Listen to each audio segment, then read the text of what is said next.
Welcome back. The CEO of Boeing, Dave Calhoun, will be meeting with lawmakers on Capitol Hill this week as the aircraft maker pauses production and delivery of the 737 MAX 9 jets. Fox Business's Hillary Vaughn live on Capitol Hill this morning with more. Hillary. Good morning, Maria. Well, the Boeing CEO is going to have to put on a brave face for these face-to-face meetings with lawmakers who want to investigate his company and figure out how this happened, who was ultimately responsible. Senators have also been asking for the FAA to ramp up oversight of Boeing. They think the FAA was MIA on this and should have had regulations in place to prevent it from even happening. The Boeing CEO, Dave Calhoun, will meet with Senator Cruz and Senator Mark Warner this week as Congress considers what new laws they could put in place to prevent this from happening. Meanwhile, major airlines are losing confidence in Boeing, United stepping back from a planned order for Boeing Max's 10 aircraft, their biggest plane, saying the MAX 9 issues are the, quote, straw that broke the camel's back. Alaska Air, the airline that suffered the mid-air blowout when a part of the plane came off in the sky, recalled the traumatic incident last night. There were only 7 open seats, and we had a guardian angel, honestly, on that airplane. It makes me angry, Tom. Boeing is better than this, and Flight 1282 should never have happened. Should never have happened.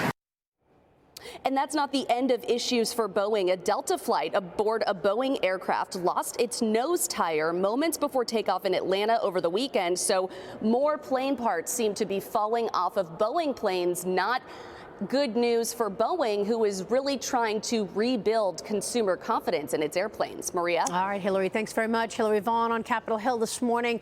Mike, this is an incredible story, and we've seen this before with issues around Boeing. Your thoughts? Yeah, so the most recent one was the 737 MAX and settling with the Justice Department.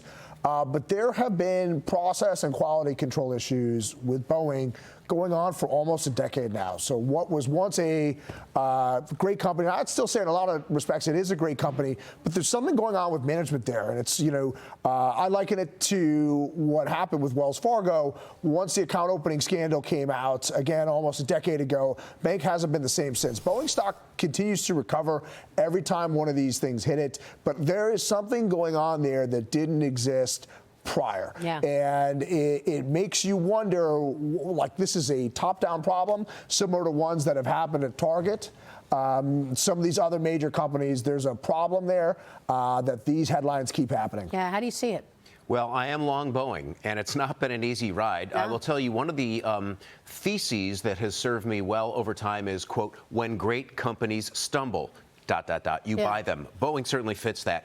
It needs to get its quality control back under control. But I would also argue that maintenance is an issue at the airlines because, for a wheel falling off on an airplane that was made, years ago, that's not Boeing's problem. That's on the entity that is servicing the aircraft. So I think everyone has a hand in this, from Boeing to the airlines that are doing the servicing to third party and to the FAA. Yeah. Everyone's got to work together to get this I right. agree with that. Well, you're talking about this from an investment standpoint. Yeah. I'm looking at this as a traveler. People are worried. Are they going to know what plane am I flying today? And in part, this is an airline-wide, disaster where the New York Times did an investigation where they found that close calls for crashes for commercial air flights from the FAA were up 63% from 2022 to 2023. People overworked and drunk on the job working as air traffic control.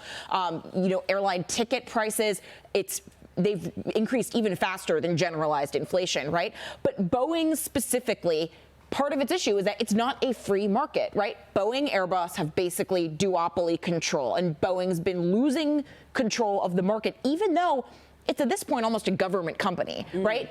$14 billion in state and local tax breaks, $70 billion in federal loans, and $53 billion in federal grants. Wow. And yet they still can't get their stuff together. Really good point. All right, let's take a break.